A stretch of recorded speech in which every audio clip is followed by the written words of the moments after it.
એટલે પ્રશ્ન એવો છે કે આ ધ્યાનના રસ્તે, આધ્યાત્મના રસ્તે આપણે હાલી છીએ, એટલે વ્યવહારની અંદર પ્રોબ્લેમ એ થાય છે કે કોઈ વસ્તુનો નક્કર નિશ્ચય કરી શકતા નથી. ખરેખર શું કરવું એ કંઈ ખ્યાલ આવતો નથી. એક એ વસ્તુ, અને બીજી વસ્તુ ધ્યાન અને પ્રેમ બે વસ્તુ એક લાગે છે. ધ્યાન છે એ જ પ્રેમ. પ્રેમમાં આપણે કેમ દરેક વખતે ફ્રેશ બરાબર. એવું એટલે સામાન્ય આપણે ધ્યાન કે એકાગ્રતા કરી પછી આપણે ધીરે ધીરે હૃદયમાં આવવા માંડી છે, એમ કહેવાનું તાત્પર્ય છે ને. એટલે આપણી અંદર ઓબ્ઝર્વેશન અથવા પ્રેઝન્ટ મોમેન્ટ આવે, એટલે આપણને ખ્યાલ આવે કે આપણે સ્વાર્થમાં જીવી છીએ, પોતાના સંતોષ માટે જીવી છીએ, પોતાના આનંદ માટે જીવી છીએ. અને પોતાના આનંદ માટે, પોતાના સંતોષ માટે જો જીવતા હોય તો એની આપણને શરમ આવે છે, એનો આપણને ખેદ થાય છે, અને આપણને એમ લાગે છે કે આપણે સ્વાર્થી છીએ ને આ સ્વાર્થની બહાર નીકળી જવું જોઈએ. જ્યારે પ્રેઝન્ટ મોમેન્ટમાં આપણે રહેતા હોય ને પ્રેઝન્ટ મોમેન્ટ આપણા જીવનની અંદર વારે વારે જો આવતી હોય તો આપણી અંદર એવો પ્રકાશ થાય છે કે આપણું જે જીવન છે એ લગભગ સ્વાર્થમય છે. આપણને અનુકૂળ થાય તો આપણે રાજી થઈ જાય છે, અને પ્રતિકૂળ થાય તો આપણને પ્રોબ્લેમ થાય છે. એટલે એક આવું દર્શન છે, ને આ દર્શનમાંથી આપણને કંઈક શરમ આવે છે, આપણને કંઈક ખેદ થાય છે. એને લીધે આપણો જે પ્રવેશ છે એ હૃદયની અંદર થાય છે કે આવું જીવન નહીં, આ બરાબર નહીં.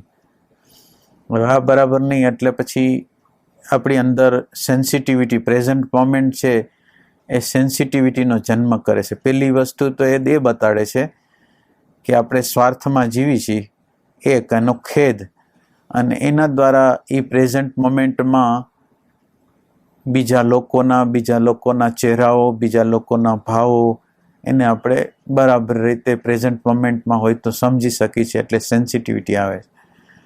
આ સેન્સિટિવિટી આવ્યા પછી આપણા જીવનના વ્યવહારમાં જાય છે ત્યારે એવું લાગે છે કે આપણી અંદર જે નક્કર વસ્તુ હોવી જોઈએ છે નહીં. એટલે આપણી અંદર નિશ્ચય કરવાની શક્તિ નથી. તો એ નિશ્ચય કરવાની શક્તિ નથી, એ જે આપણી અંદર ફેક્ટ પ્રગટ થાય છે એ રિયલ છે. કે આપણી અંદર જે ફેક્ટ જે પ્રમાણે, હકીકત જે પ્રમાણે આપણને કહે છે, આપણે શું કહી છીએ મહત્વનું નથી, પણ જીવનનું જે તથ્ય આપણને જે કહેવા માગે છે, એ પ્રમાણે આપણે વર્તવાનું હોય છે. હવે જીવનનું જે તથ્ય શું કહેવા માગે છે એટલી બધી મારી આગળ જાગૃતિ નથી. જીવનનું તથ્ય અત્યારે શું કહેવા માગે છે એ મને ખ્યાલ આવતો નથી. એટલે એક મૂંઝારો થાય છે કે હવે આમાં શું કરવું. તો એની અંદર આપણે એવું કરવાનું છે કે હવે પેલું ફેક્ટ તો પહેલાં આપણને જીવનમાં એવું દેખાતું નહોતું કે આપણે જે નિશ્ચયો કરી છીએ આપણને વ્યાજબી લાગતા હતા. અને અત્યારે આપણે જ્યારે જાગૃતિ, પ્રેઝન્ટ મોમેન્ટની અંદર જીવવા માંડ્યા એટલે આપણા નિશ્ચય ઉપરનો ભરોસો તૂટી ગયો. તો બીજા સેન્સથી આપણા ઉપરનો ભરોસો આપણને તૂટી ગયો. એટલે આપણા ઉપરનો ભરોસો આપણને તૂટવો એ આનું જે પ્રાઇમરી જે સ્ટેજ છે એની અંદર પોતાના ઉપર અવિશ્વાસ આવવો એ જરૂરી વસ્તુ છે. એટલે પોતાના ઉપર અવિશ્વાસ આવ્યો છે અને નિશ્ચય થઈ શકતો નથી એવી સ્થિતિ જે દેખાય છે એ જીવનનું તથ્ય છે, હકીકત છે. કે આપણે ખરેખર વ્યવહારમાં જે પરિસ્થિતિઓ, જે વાતાવરણો, જે ચેલેન્જો આપણા જીવનની અંદર આવે છે એનો પ્રત્યુત્તર કેવી રીતે વાળવો એ ખબર પડતી નથી. એટલે પ્રત્યુત્તર વાળવો એ ખબર પડતી નથી. એ જીવનનું તથ્ય છે, અને એ તથ્યને આપણે સ્વીકાર કરી છે કે હા બરાબર છે, હું જાણતો નથી કે આ પ્રત્યેક ક્ષણે જીવનની ચેલેન્જો હોય છે, એની અંદર મારે પ્રત્યુત્તર શું આપવો એ મને ખબર પડતી નથી. એટલે ખબર પડતી નથી તો હવે શું કરું મારે? તો એ કે ખબર પડતી નથી તો ખબર કોના દ્વારા પડે? આ બરાબર વસ્તુ નો યોગ્ય નિશ્ચય કરવા માટે શું જોઈ? તો એ કે પ્રકાશ જોઈ. તો એ કે કેનો પ્રકાશ જોઈ? તો એ કે જ્ઞાનનો પ્રકાશ જોઈ. તો એ કે જ્ઞાનનો પ્રકાશ આવે કેવી રીતે? તો એ કે હું મારી પ્રેઝન્ટ મોમેન્ટને જેટલા અંશમાં વધારી શકીશ એટલા અંશમાં એ પ્રકાશ મારી અંદર દાખલ થશે. એટલે હવે પછીની જે મારી જવાબદારી છે એ પ્રેઝન્ટ મોમેન્ટને વધારવાની છે. હવે પ્રેઝન્ટ મોમેન્ટ જેટલા અંશમાં વધશે એટલા અંશમાં આ પ્રકૃતિનું જે માળખું છે, આ યંત્ર છે, શરીર છે, યંત્ર છે, અને શરીરનું જો યંત્ર છે એનું માળખું, યંત્રના એક એક સ્પેર પાર્ટ છે એને આપણે જુદા પાડી શકશું. એટલે હવે આ પ્રેઝન્ટ મોમેન્ટ જેમ જેમ વધશે એમ એમ હવે આપણી નજર અંદરની બાજુ જશે, અને અંદરની બાજુ નજર જશે એટલે એની અંદર વિભાગો દેખાશે. ક્યાં ક્યાં વિભાગો દેખાશે? એક શરીર છે, એક યંત્ર છે. શરીરની અંદર જ્ઞાનેન્દ્રિય છે, એ એક યંત્ર છે. જ્ઞાનેન્દ્રિયની અંદર એને જોડાયેલા બ્રેઇન સેલ છે, યંત્ર છે, અને મૂલ્યાંકન કરે છે મન છે, યંત્ર છે. એટલે આ યંત્ર છે, અને યંત્ર કોઈ શક્તિથી, કોઈ સત્તાથી ચાલે છે. એટલે હવે આપણે પેલા યંત્રના સ્પેર પાર્ટને જાણવા માંગી છે. એટલે આપણી અંદર એક ઇમોશનલ સેન્ટર છે, ઇન્ટેલેક્ચ્યુઅલ સેન્ટર છે, બુદ્ધિનું સેન્ટર છે, ભાવનું સેન્ટર છે, પ્રાકૃતિક સેન્ટર છે, જેની અંદર ભૂખ, તરસ, નિંદ્રા એ બધાની આપણને જરૂરિયાત હોય છે, અને એના પોતાના સંકેત હોય. ભૂખ લાગે ત્યારે અંદરથી સંકેત આવે, તરસ લાગે ત્યારે અંદરથી સંકેત આવે, ઊંઘ આવે ત્યારે અંદરથી સંકેત આવે. એ આપણી પરિભાષા નથી, પણ એ ઇન્સ્ટિક્ટિવ પ્રાકૃતિક જે સેન્ટર છે આપણું, એમાંથી આવે છે. અને બીજી છે કર્મેન્દ્રિય છે. આપણી અંદર જે કામ કરે છે એ કર્મેન્દ્રિયો છે. હવે બધા એની અંદર જે તે કર્મેન્દ્રિય એના ક્ષેત્રની અંદર માસ્ટર છે, પ્રાકૃતિક ક્ષેત્ર છે એના જે કામગીરી છે એની અંદર માસ્ટર છે, ઇન્ટેલેક્ચ્યુઅલ છે એની વ્યવસ્થાની અંદર, નિશ્ચય કરવાની અંદર માસ્ટર છે, અને ભાવનું સેન્ટર લાગણી બતાવવામાં માસ્ટર છે. તો હવે આ માસ્ટર છે, હવે એ માસ્ટર છે, તો હવે આ વર્તમાન ક્ષણ છે એ આપણને પહેલા પ્રથમ તો એવું બતાવશે કે અત્યારે આપણે કયા સેન્ટરમાં. જો આપણે ખાવાની ઈચ્છા થઈ હોય તો પ્રાકૃતિક સેન્ટર છે. આપણને કોઈ ભાવનો, લાગણીનો પ્રસંગ બન્યો હોય તો એમાં ઇમોશન સેન્ટરનો ઉપયોગ છે. કોઈ વ્યવસ્થા કરવાની છે, કોઈ નિશ્ચય કરવાના છે, કોઈ નિર્ણયો કરવાના છે, કોઈ નિષ્કર્ષો કરવાના છે, તો એ કે એ ઇન્ટેલેક્ચ્યુઅલ સેન્ટર છે, એની કામગીરી છે. તો હવે પેલી વસ્તુ પ્રેઝન્ટ મોમેન્ટ છે એ આ બધાનું વિભાજન કરશે. પ્રેઝન્ટ મોમેન્ટ છે એ વિભાગ કરશે કે હવે અત્યારે પ્રેઝન્ટ મોમેન્ટમાં હું છું તો અત્યારે ઇમોશન સેન્ટર કાર્યરત, અત્યારે એને નિર્ણય કરવાનો છે, ઇન્ટેલેક્ચ્યુઅલ બુદ્ધિના સેન્ટરને નિર્ણય કરવાનો છે. એટલે પેલી વસ્તુ છે કે બુદ્ધિ કોને કહેવાય, ભાવ કોને કહેવાય, પ્રાકૃતિક સેન્ટર કોને કહેવાય. એટલે આપણા યંત્ર જે આપણી અંદર કામ કરે છે એના વિભાજન કરીશ કે આ યંત્ર કેવી રીતે કામ કરે છે. તો યંત્ર જે રીતે કામ કરે છે એના આપણે વિભાગ કર્યા 4, અને એ વિભાગ જ્યારે જે સમયે આપણા અંદર અંતઃકરણની અંદર પ્રગટ થાય ત્યારે ક્યુ સેન્ટર કાર્યરત, પ્રેઝન્ટ મોમેન્ટ એમ બતાવે કે આ સેન્ટરનું અત્યારે ફંક્શન કરવાનું, અત્યારે બુદ્ધિએ નિર્ણય કરવાનો છે, વ્યવહાર કરવાનો છે, વેપાર કરવાનો છે, કોઈ લગ્ન પ્રસંગમાં કોઈ વસ્તુની ભેટ કરવાની છે, શું કરવાનું છે, તો એ પ્રમાણે એ પોતે નિશ્ચય કરશે. એટલે એ બુદ્ધિનો નિશ્ચય કરવાનો છે, લાગણી નિશ્ચય કરવાનો છે, કોને નિશ્ચય કરવાનો છે. એટલે જ્યાં ભાવનો રિલેશનશીપમાં હોય ને ભાવનો નિશ્ચય કરવાનો હોય, ત્યાં હૃદયને ભૂખ લાગી હોય, તરસ લાગી હોય, ત્યાં પ્રાકૃતિક સેન્ટરને. એટલે હવે આપણે પ્રેઝન્ટ મોમેન્ટ દ્વારા હવે આપણે પહેલે પ્રેઝન્ટ મોમેન્ટને વધારી છીએ, અને આ યંત્રની કામગીરીને બરાબર રીતે, વ્યવસ્થિત રીતે, એક એક વસ્તુને આપણે વ્યવસ્થિત નજરે જોઈ છીએ, અને અત્યારે ક્યુ સેન્ટરને ફંક્શન કરવાનું છે એની આપણને અંદર સમજ પ્રગટ થાય વર્તમાન ક્ષણની. હવે આ વર્તમાન ક્ષણની અંદર જો આ વિભાજન બરાબર રીતે આપણી અંદર થઈ ગયા હોય કે ઇન્સ્ટિક્ટિવ સેન્ટરનું કામ આ, બુદ્ધિનું સેન્ટરનું કામ આ, ભાવના સેન્ટરનું કામ આ, તો હવે જે તે સમયે કોને નિશ્ચય કરવાનો છે એની ખબર પડશે. એટલે આ બાબત હવે આપણે જે નિશ્ચય નથી કરી શકતા એ રિયાલિટી છે. આપણે કોઈ વસ્તુનો યોગ્ય રીતે પ્રત્યુત્તર વાળી નથી શકતા એ બરાબર વસ્તુ છે, અને એનો હું સાક્ષાત્કાર કરું છું. અને એ સાક્ષાત્કાર દ્વારા મને હવે ખ્યાલ આવે છે કે વર્તમાન છે એ પ્રકાશ છે, અને વર્તમાનને જેટલા અંશમાં હું મારા જીવનની અંદર વધારે પ્રગટ કરીશ એટલા અંશમાં એ વર્તમાન દ્વારા હું મારા આ જે શરીરનું, મનનું, બુદ્ધિનું, અહંકારનું, ચિત્તનું જે યંત્ર છે એને બરાબર રીતે જોઈશ, સમજીશ.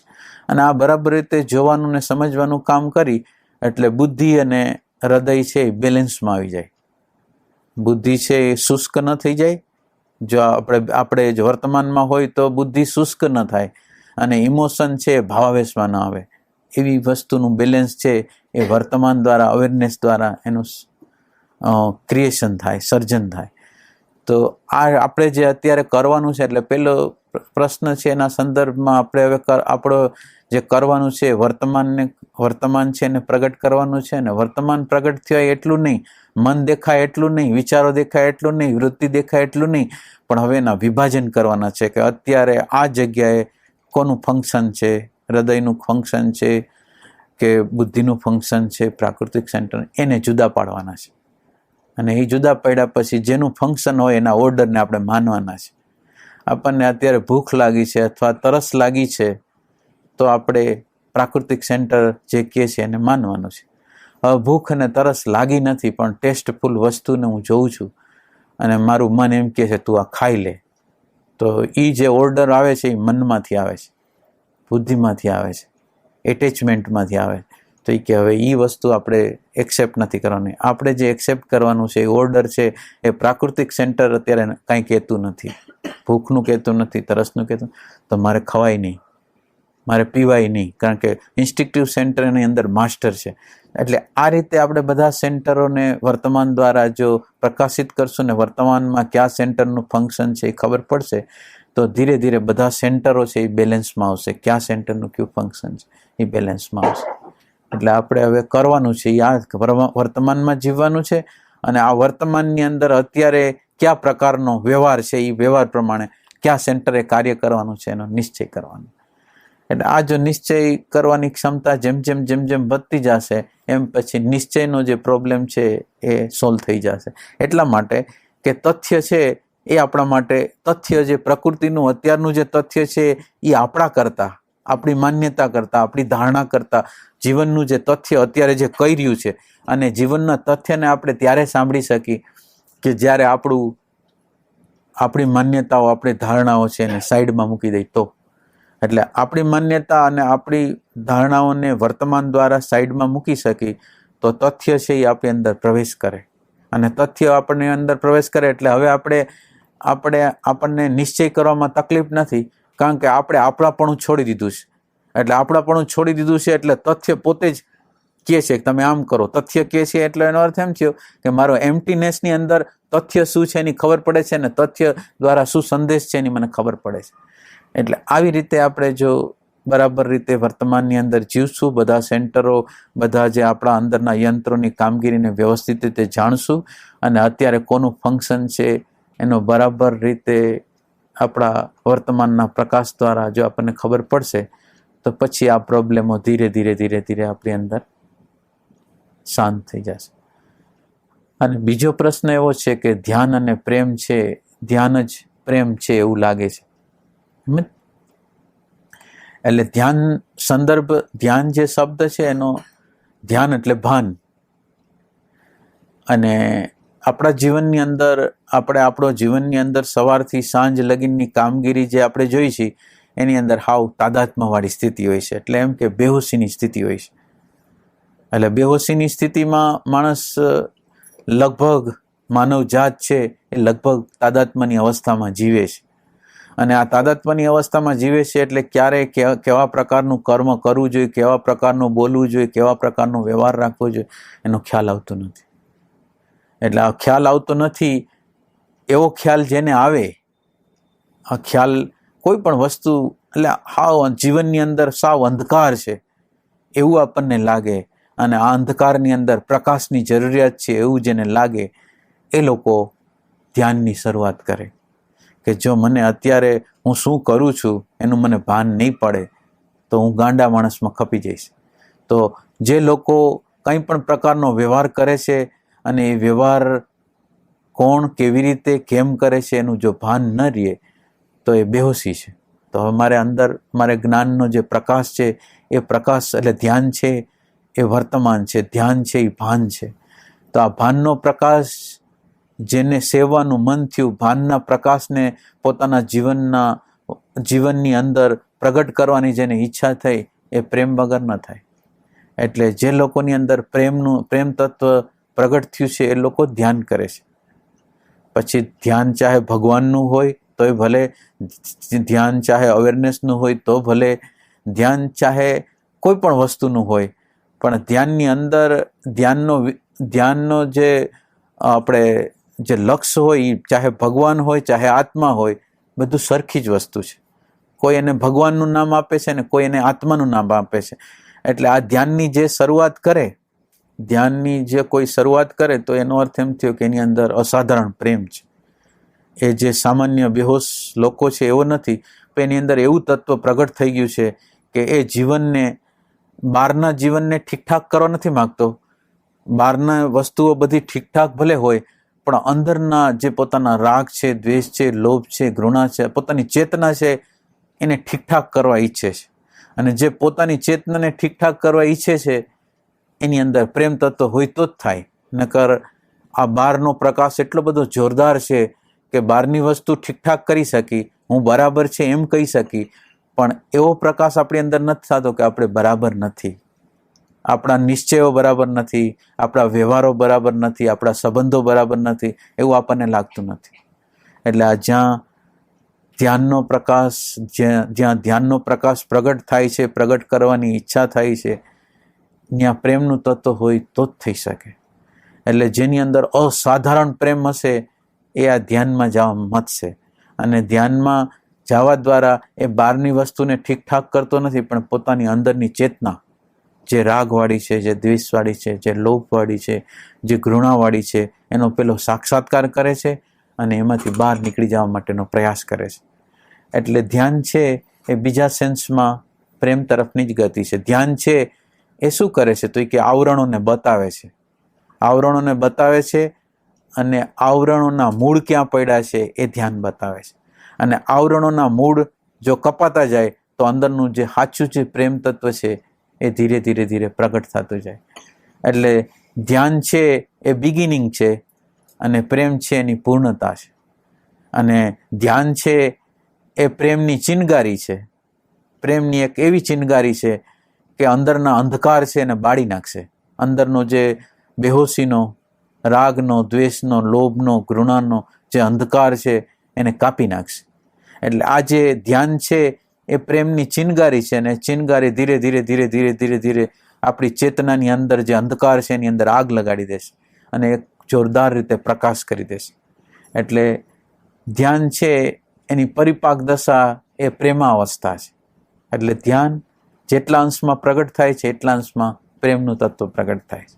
એટલે ધ્યાન અને પ્રેમ છે આમ જુદી વસ્તુ નથી. ધ્યાન જ પ્રેમ રૂપે ગતિ કરીને ઉપરના આવરણોને કાપતા કાપતા પ્રેમાવસ્થાને પ્રગટ કરે છે. એટલે ધ્યાન અને પ્રેમ છે એ બરાબર. પણ પ્રેમ શબ્દ દ્વારા આપણે જે સમજવાનું છે એ પ્રેમ તત્વ દ્વારા શું સમજી છીએ. એટલે પ્રેમ છે એના માટે બહારનો વિષય, બહારની પરિસ્થિતિ, બહારનું વાતાવરણ અસંબંધિત છે, પણ પ્રેમ પોતે પ્રવાહિત છે. કોણ સામે છે એ મહત્વનું નથી, પણ પ્રેમનો સ્ત્રોત સતત રીતે વહે છે. ચાહે વનસ્પતિ હોય, સૂર્ય હોય, ચંદ્ર હોય, તારા હોય, મન હોય, બુદ્ધિ હોય, ચિત્ત હોય, અહંકાર હોય, રિલેશનશીપમાં હોય, ગમે ત્યાં હોય, તો સતત રીતે પ્રવાહિત થાય છે, સતત રીતે પ્રવાહિત થાય છે. એટલે પ્રેમ છે એવો પ્રવાહ છે કે બહારની ઘટના, બહારની વ્યક્તિ શું કરે છે એના માટે કાંઈ મહત્વનું નથી, સ્ત્રોત જ છે. અને એ સ્ત્રોતની અંદર પ્રેમની ધારા જ છે. બીજા લોકો શું કરે છે, કેમ કરે છે, કેવું વ્યવહાર કરે છે એના માટે કાંઈ સંબંધ નથી. હું જો બીજા લોકોના વ્યવહાર જેવો વ્યવહાર કરવા જઈશ તો હું બીજા લોકો જેવો વ્યવહાર કરીશ એટલે હું પ્રેમ વગરનો ઠરીશ. અને પ્રેમ વગરનો ઠરીશ એ તો બરાબર છે, પણ પ્રેમ વગરનો ઠરીશ અને મારું અંતઃકરણ છે એની અંદર અંધકાર છવાઈ જશે, એની અંદર કકડાટ થઈ જશે, એની અંદર ટેન્શન થઈ જશે, એની અંદર ઘૃણાનો પ્રવેશ થશે, મારું અંતઃકરણ બગડી જવાનું છે. તો હવે બીજા લોકોને જે કરવું એ કરે, બીજા લોકોને કર્મને બગાડવા હોય તો ભલે બગાડે, બીજા લોકોને સ્વાર્થ દ્વારા વ્યવહાર કરવો હોય તો ભલે કરે, પણ મારી અંદર આ જો પ્રેમ તત્વનો અભાવ થઈ જશે તો મારી અંદર અંધકાર છે, એના દ્વારા હું ઘેરાઈ જઈશ. તો બીજા લોકો ગમે તે વ્યવહાર કરે છે, ગમે તેવું વર્તન કરે છે, પ્રકૃતિ ગમે તેવી રીતે વર્તી લે છે, પણ અંદરનું જે પ્રેમ તત્વ છે એ સંપૂર્ણ રીતે એના તરફ વહે છે. અને કેવું વહે છે? પોઝિટિવ વહે છે. અને આ પોઝિટિવ વહેવાની જે પ્રક્રિયા છે એ પ્રેમ છે. એટલે પ્રેમને વ્યક્તિ સાથે સંબંધ નથી, પરિસ્થિતિ સાથે સંબંધ નથી, વાતાવરણ સાથે સંબંધ નથી. જે વસ્તુ એક જેમ વાસણ છે ને, વાસણની અંદર દૂધથી ભરેલું વાસણ હોય તો એની અંદર દૂધ જ નીકળે, બીજું કાંઈ ના નીકળે.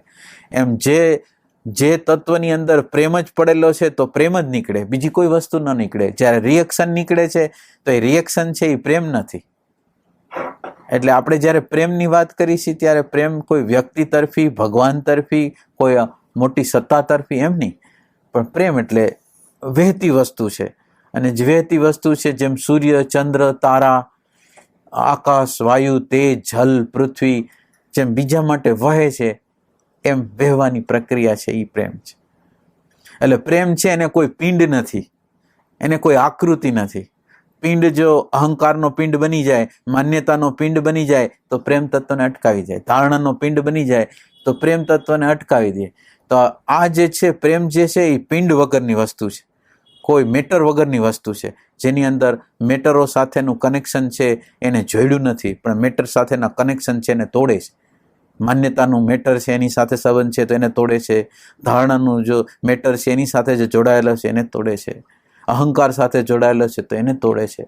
તો આ પ્રેમ તત્વ છે, જેટલા પિંડો અંદર બંધાયેલા છે, સ્થૂલ અને સૂક્ષ્મ, એ બધા પિંડોમાંથી છોડાવવાની જે પ્રક્રિયા કરે છે એ પ્રેમ તત્વ છે. પ્રેમ તત્વ છે એને કોઈ આકૃતિ, કોઈ પ્રકૃતિ પસંદ નથી.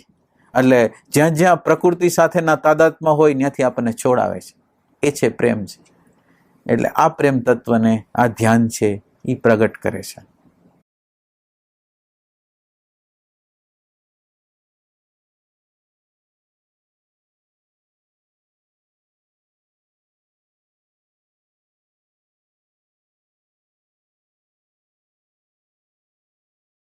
અને પ્રેમ છે એ આપણે જે મેમરીનો જે પિંડ બંધાયેલો છે, જે આપણને જન્મ મૃત્યુ કરે છે, એ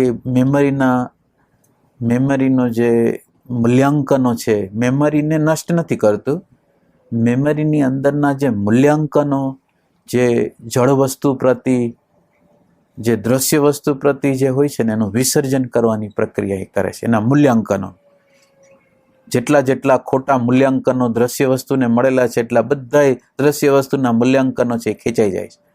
અને પ્લસ દ્રશ્ય વસ્તુની જેટલી કિંમત હોય એને આપે છે. મૂલ્યાંકન, માનો કે પૈસાનું અમુક મૂલ્ય છે તો એને મૂલ્ય આપે છે, કપડાનું મૂલ્ય છે તો આપે છે, ઘર છે તો મૂલ્યાંકન આપે છે. એટલે યોગ્ય મૂલ્યાંકન કરવાની તાકાત છે એ પ્રેમની અંદર છે. પ્રેમ કોઈ વસ્તુને નજીવી નથી ગણતો. પ્રેમ બધી વસ્તુને મૂલ્યાંકન આપે છે, પણ એ મૂલ્યાંકન પ્રેમ તત્વથી વધારે કોઈ આ દુનિયામાં મૂલ્યવાન નથી. એટલે પ્રેમ છે એ પ્રેમને જ મૂલ્ય આપે છે, બીજા કોઈ વસ્તુને મૂલ્ય નથી આપતો. અને વ્યવહારની અંદર જેટલું મૂલ્યાંકન આપવાનું હોય તો એની અંદર એવો પ્રકાશ છે કે જેને જેટલું મૂલ્ય હોય એટલું આપે છે. એવી પ્રેમની તાકાત છે. પ્રેમ છે એ નિરંતર આપણને જાગૃત રાખે છે, આપણને મેમરીના સેન્ટરથી જુદા પાડી દે છે. પ્રકૃતિના ક્ષેત્રથી રાગનું ક્ષેત્ર પ્રેમને ન ગમે, દ્વેષનું ક્ષેત્ર સહન ન થાય, ભયનું ક્ષેત્ર સહન ન થાય. પ્રેમ તત્વ છે કંઈ સહન ન કરી શકે આ વસ્તુને. અને આ વસ્તુને સહન ન કરી શકતો હોય તો એની અંદર આપણે સમજવાનું કે આની અંદર પ્રેમ તત્વ જાગૃત થયું છે.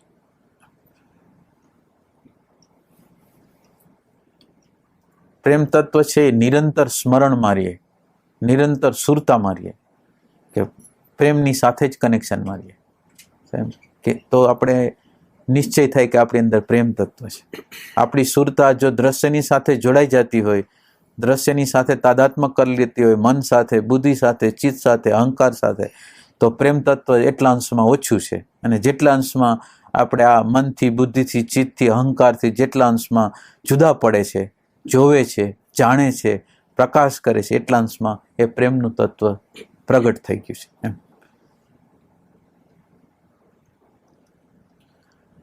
આ પ્રેમનું તત્વ છે અત્યારે જો આપણે સાંભળતા હોય તો પ્રેમનું તત્વ અત્યારે સાંભળવાની પ્રક્રિયાને પણ જોવે છે, જાણે છે, સમજે છે કે આ જોવાની, જાણવાની, આપણે જે આ સાંભળવાની પ્રક્રિયા કરી છે એ ક્યાંથી છે, આ સજાગ છે.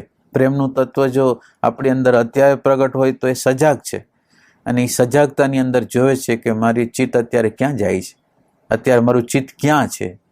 અત્યારે ચિત્ત છે એ પોતાના મેમરી પ્રમાણે, એના જે સંસ્કાર પ્રમાણે એનું મૂલ્યાંકન કરે છે કે હાવ નિષ્પક્ષ થઈ ગયું છે, એ મેમરીના ક્ષેત્રને બાયપાસ કરી દીધું છે, અને જેટલી બધી વસ્તુને અંદર દાખલ થવા દે છે. કોઈ રિજેક્ટ કરતું નથી, કોઈ ગયણું રાખતું નથી કે જેમાં બધી વસ્તુ ગળાઈને લે, એવું નથી.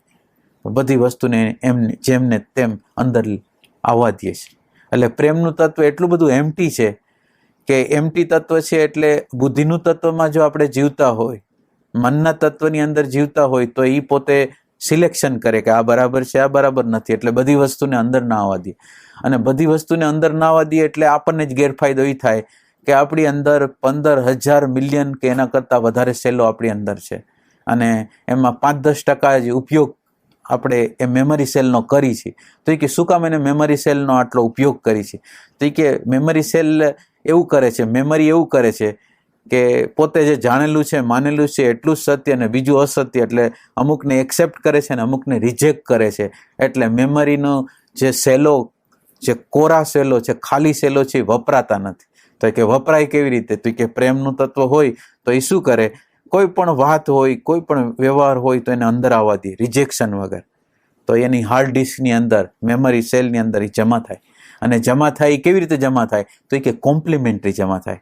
એકબીજાના વિરોધમાં કોઈ મેમરી હોતી નથી, પણ બધી જે મેમરી છે એ કોમ્પ્લિમેન્ટરી થઈ જાય. એ પ્રેમ તત્વ છે, એની ખૂબી છે કે બધી મેમરી છે, પણ બધી મેમરી છે એને કોમ્પ્લિમેન્ટરી કરી દે, વિરોધાભાસી ના રાખે.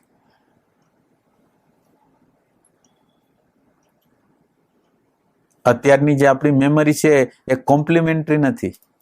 એક જ આપણે શાંતિથી બેઠા હોય તો એક મેમરી આપણી અંદર પ્રગટ થાય, અને એ મેમરી ભૂતકાળને યાદ કરે, ભૂતકાળના ખોટા પ્રસંગને, ખરાબ પ્રસંગને યાદ કરે, અને યાદ કરીને દુઃખી થાય.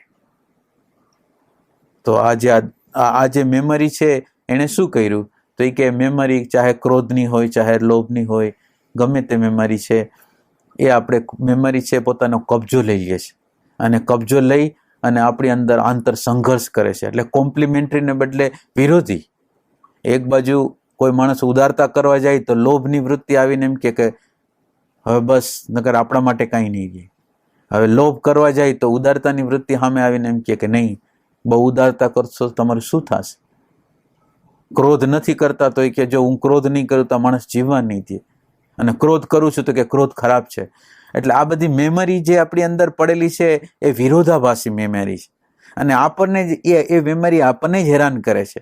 તો આ પ્રેમ તત્વ જ્યારે એની અંદર ભળે છે ત્યારે આ બધી મેમરી છે એ સહયોગી થઈ જાય છે, વિરોધી નથી રહેતી. એક પ્રકાશ એની અંદર ઉમેરાઈ જાય છે, અને આ મેમરી છે એ સાધનરૂપ થઈ જાય છે. એ સાધ્ય નથી રહેતી પણ સાધન થઈ જાય. અત્યારે મેમરી છે એ માલિક થઈ જાય છે, અને આ પ્રેમનો જ્યારે પ્રકાશ આવે છે ત્યારે મેમરી છે એ સાધન રૂપે.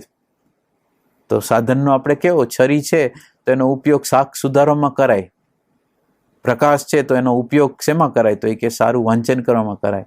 તો જે સાધનનો યોગ્ય ઉપયોગ કરવામાં પ્રેમ તત્વ છે એ ઉપયોગી છે.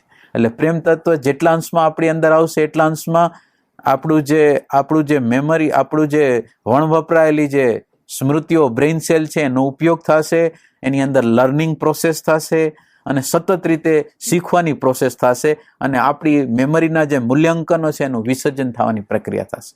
એટલે આ પ્રેમ તત્વ છે એ કરી શકશે, અને પ્રેમ તત્વને આ જ કરવાનું છે.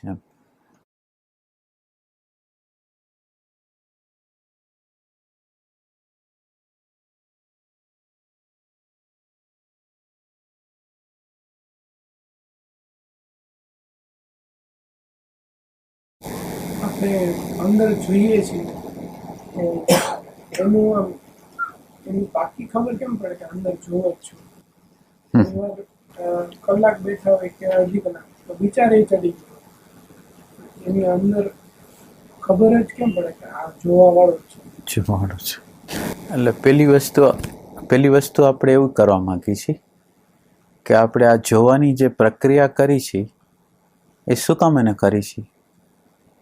આપણે આપણી જાતને પ્રશ્ન પૂછીએ છીએ કે હું આ જોવાનું કરું છું એ જોવા પાછળ મારો ઈરાદો શું છે.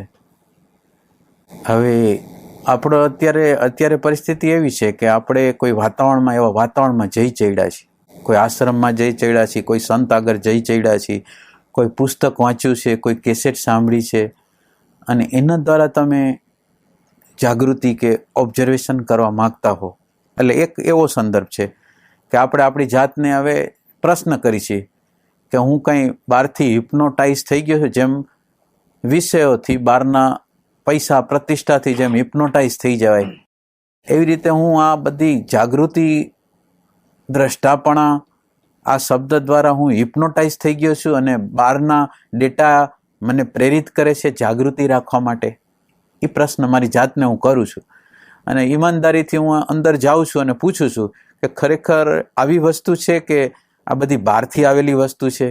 મારી અંદર કંઈ મારા ઓબ્ઝર્વેશનમાંથી મારું જીવનનું અવલોકન કર્યું હોય અને અવલોકનમાં મેં રાગને જોયો હોય, દ્વેષને જોયો હોય, લોભને જોયો હોય, ઘૃણાને મારા આંખથી જોઈ હોય અને મને ઈચ્છા થઈ હોય કે આમાંથી બહાર નીકળી જવું છે. એમ છે કે આ છે. પહેલો પ્રશ્ન જે મહત્વનો પ્રશ્ન છે જોવાનો, એ જોવામાં મહત્વનો પ્રશ્ન આ છે.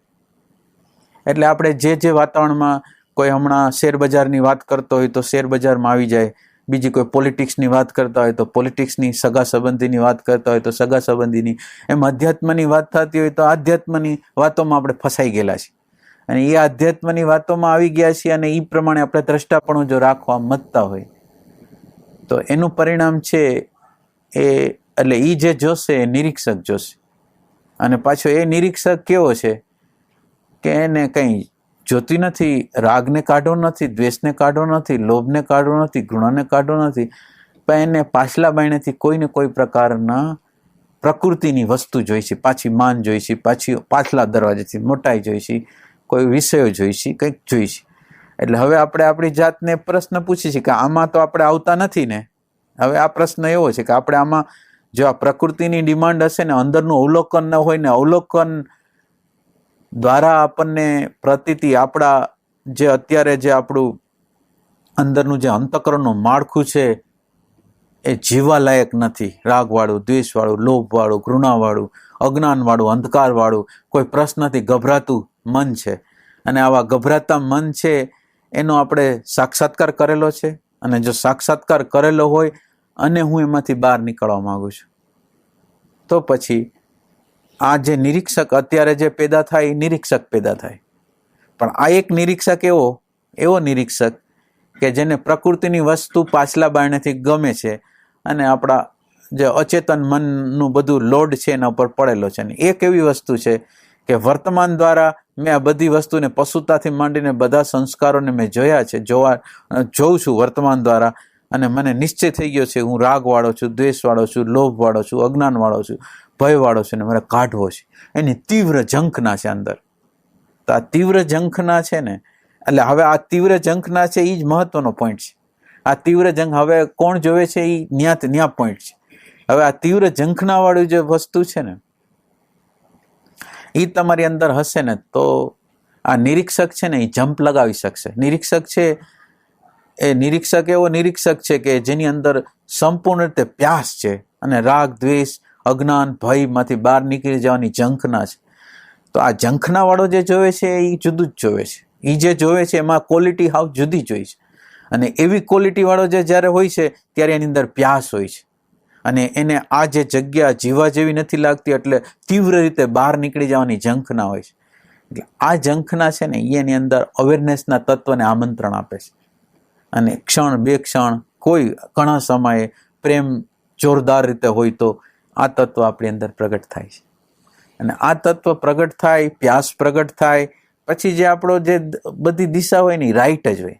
મને મારી ભૂલ જ દેખાતી હોય હવે, અને ભૂલ દેખાતી હોય એટલું નહીં, ભૂલ તો ઘણા લોકોને દેખાતી હોય પણ ભૂલ કબૂલ ન હોય. કે આ ભૂલ છે એને ગમે એમ કરીને મારે આમાંથી નીકળી જવું છે, આ પ્રેમ વગરની સ્થિતિમાંથી નીકળી જવું છે, ભયવાળી સ્થિતિમાંથી નીકળી જવું છે. એવી તીવ્ર ઝંખના આપણી અંદર હોય તો પ્રતિક્ષણે આપણે આ વર્તમાનમાં જીવતા હશું ને આપણને આપણી ભૂલો દેખાતી જશે. અને આપણી ભૂલો દેખાશે એમ નહીં, અંદરથી પછી શું થશે, એ ભૂલો કાઢવા મતતા હોય પણ ભૂલ જાતી ન હોય. અને ભૂલ જાતી ન હોય એટલે અંદર જે આ કેદ થયેલા છે ને એમાંથી બહાર નીકળી જવાની ઝંખનામાંથી એક રુદન રૂપે, આંસુ રૂપે આપણી અંદર આંસુ પ્રગટ થાય, રુદન પ્રગટ થાય, પ્રાર્થના પ્રગટ થાય. તો એમ સમજવું કે આપણી યાત્રા છે એ સાચી છે. પણ આ રુદન પ્રાર્થનાની અંદર એક પોઈન્ટ છે કે આ રુદન પ્રાર્થના છે એ આવેલા દુઃખોમાંથી નથી ને, પડખેના જે આપણા સંબંધો રાગ હતા એમાંથી મળેલા આઘાતોમાંથી તો નથી ને, એ એક ખ્યાલ રાખવાનો. કારણ કે પ્રાર્થનાઓ તો નીકળે છે, ક્યારેક વૈરાગ જેવી હાલત થઈ જાય છે કે નજીકના લોકો આપણને કોઈ પ્રકારનો આઘાત પહોંચાડી દે તો આપણને એવી પ્રાર્થનાઓ થાય છે. એ પ્રાર્થનાની આપણે વાત નથી કરતા. એ પ્રાર્થના આપણે આ પ્રકૃતિ છે એનો સાક્ષાત્કાર કર્યો છે. આ પ્રકૃતિ જેમ છે, આ નેગેટિવ જે પ્રકૃતિ છે, જે લોઅર પ્રકારની જે પ્રકૃતિ છે, એને યથાર્થ રીતે જોઈ છે અને એના ઓબ્ઝર્વેશનમાંથી જે વિષાદ નીકળ્યો છે, એનો જે મને સાક્ષાત્કાર થયો છે, એમાંથી જે બહાર નીકળી જવાની ઝંખના રૂપે જે નિરીક્ષક પેદા થયો છે, એમાંથી જે હશે તમારી યાત્રા રાઈટ હશે. નકર હું જોઉં છું ખરા, હવે જોઉં છું બધી વસ્તુ, પણ જ્યારે વ્યવહારમાં આવું છું, હવે મને બધી વસ્તુ દેખાતી હોય, મારો રાગ દેખાતો હોય, દ્વેષ દેખાતો હોય, લોભ દેખાતો હોય, પણ હું વ્યવહાર જે ક્ષણે કરતો હોય ને એ ક્ષણે કયા હેતુથી કરતો હોય ને મને ખબર ન હોય. આ એની સાબિતી. તમે કંઈ કે કોઈ જગ્યાએ જાતા હો, કોઈ સંબંધમાં જાતા હો, કોઈ પણ તમે વ્યવહાર કરતા હો, તમે એની અંદર તપાસ કરો કે એની અંદર હેતુ શું છે. હું અહીંયા ગયો તો મારો શું હેતુ છે, તો તમને એ ખબર નહીં હોય અને તમે એની અંદર પાછું જસ્ટિફાઈ કરશો, બફર બનાવશો કે હું જાઉં છું એ કંઈ સારા હેતુ માટે જાઉં છું. તો આ જ્યારે સાચો નિરીક્ષક જ્યારે પેદા થાય ને ત્યારે પ્રમાણિકતા આવે, ઓથેન્ટિક. હું આ ખોટું છે એટલે ખોટું છે, સાચું છે સાચું છે, બસ એટલું જ. પછી એનો બચાવ અને આ બધી નિરીક્ષક ખોટો હોય ને એટલે બફર બનાવે, જસ્ટિફિકેશન કરે, આ બધી વસ્તુ એમાં ચાલતી હોય. અને ઓલું અહીંયા ભૂલ દેખાણી ને આ એક્સેપ્ટ થઈ ગઈ. ભૂલ દેખાણી અને એક્સેપ્ટ થઈ જવાની જે પ્રક્રિયા હોય તો તમારે સમજવાનું કે આ વસ્તુ સાચી. અરે એક્સેપ્ટ થઈ જાય એટલું નહીં, પણ એક્સેપ્ટની પછી એની વિષાદની પોતે ગતિ કરે. વિષાદ છે એ અજંપો કરાવી દે, આપણને અશાંત બનાવી દે કે આમાંથી તો નીકળી જ જવું છે. એ હોય તો આપણું જે ઓબ્ઝર્વેશન છે એ સાચી વસ્તુ છે. નકર આપણા ઓબ્ઝર્વેશનો છે, પણ ઓબ્ઝર્વેશનો જ્યારે શાંતિથી બેઠા હોય ત્યારે, પણ ક્રિયા કરતા હોય તો કયા હેતુથી કરી છે ખબર જ નથી. એટલે એ જ્યારે કયા હેતુથી કર્મ કરી, તમે બેઠા હો ત્યારે તો બધું જાણી શકતા હો મનનું, પણ તમે આ વ્યવહાર કરો છો ત્યારે વ્યવહારમાં તમે કયા હેતુથી આ એક પગલાં ભરો છો એ ખબર નથી પડતી. એ ખબર પડે તો સમજો કે સાચો નિરીક્ષક છે. અને નિરીક્ષકની અંદર જ્યારે નિરીક્ષક છે એની અંદર બે વસ્તુ છે, એક પ્રકૃતિની વસ્તુ છે ને એક પ્રકૃતિની પારની વસ્તુ છે. પ્રકૃતિની પારવાળો નિરીક્ષક હોય ને તો એ પ્રકૃતિની પારવાળો નિરીક્ષક હોય એ આપણને પાર લઈ જશે. પાર એટલા માટે લઈ જશે કે એ જમ્પ મરાવશે. હવે એની અંદર એટલી બધી ઊંડી પ્યાસ છે ને કે એની જે તીવ્ર જે પ્યાસ છે ને એ દ્રષ્ટાને એના અંતકરણની અંદર અવતરણ થવા માટેનું આમંત્રણ મળે છે. અને એ ક્યારે, કયા સમયે, કઈ સેકન્ડે એ પ્રેમ તત્વ છે એ અવતરણ કરાવશે એ કંઈ ખબર નથી. અને થઈ જ જાય, ચોક્કસ રીતે થઈ જાય. અને આ ચોક્કસ રીતે જો આપણી અંદર દ્રષ્ટાનું પ્રાગટ્ય જો બે ક્ષણે થાય તો આપણા જેવા ભાગ્યશાળી કોઈ નહીં. આ રેર લોકોમાં આ વસ્તુ છે એ પ્રગટ થાય છે. બહુ લાખો કરોડો અબજોમાં દ્રષ્ટૃત્વ પ્રગટ થાય છે. અને એ પ્રેમ તત્વ પ્રાર્થના તત્વ દ્વારા, રુદન દ્વારા પ્રગટ થાય છે. એ કોઈ બીજા પ્રયાસ દ્વારા નહીં. તમે જાગૃતિ ભલે ને રેખા રાખો, પણ પ્રેમ ન હોય તો, પ્રકૃતિ પ્રત્યેનો પ્રેમ હોય તો એ ન થાય. એટલે તમારી અંદર અચેતન, તમારા અંદરના વિભાગમાં પ્રકૃતિથી પાર જવાની ઝંખના કેટલા અંશમાં સાચી રીતે પ્રગટ થયેલી છે એ કાર્યરત થશે. એટલે ઘણી વાર તમે આમ તમે બહાર ફરતા હો તો તમને તમારું અવલોકન કરતા હો તો કેટલાક લોકો 12 વર્ષના મૌનમાં હોય છે, કેટલાક લોકોનો સતત રીતે ધ્યાન કરતા હોય, 20 વર્ષ કરતા હોય, 30 વર્ષ ધ્યાન કરતા હોય, કેટલાય સાચી રીતે ઈમાનદારીથી એક ઓલા હોલની અંદર, એક રૂમની અંદર કેદ થઈ જાય અને મૌનની સાધના કરતા હોય, પણ છતાં તમને એવું લાગે કે આની અંદર પરિણામ નથી, તો એ કે પરિણામ શું કામ નથી? તો એ કે એની અંદર સાચો જે નિરીક્ષક પેદા થવો જોઈએ ને, ખરેખર જેણે પ્રકૃતિની આંતર પ્રકૃતિનો યથાર્થ રીતે સાક્ષાત્કાર કર્યો હોય એવો નિરીક્ષક હોય, અને એને આ કેદખાનું લાગતું હોય, એવા લોકોને એ વસ્તુ મળે છે. એટલે આપણે અંદર તપાસી લેવાનું કે આપણી પ્યાસ કેવી, આપણા પ્રકૃતિની બહાર જવાની ઝંખના કેટલી, અહંકારથી બહાર જવાની ઝંખના કેટલી, એ પ્રમાણે એને એ કાર્યરત થવાનું છે.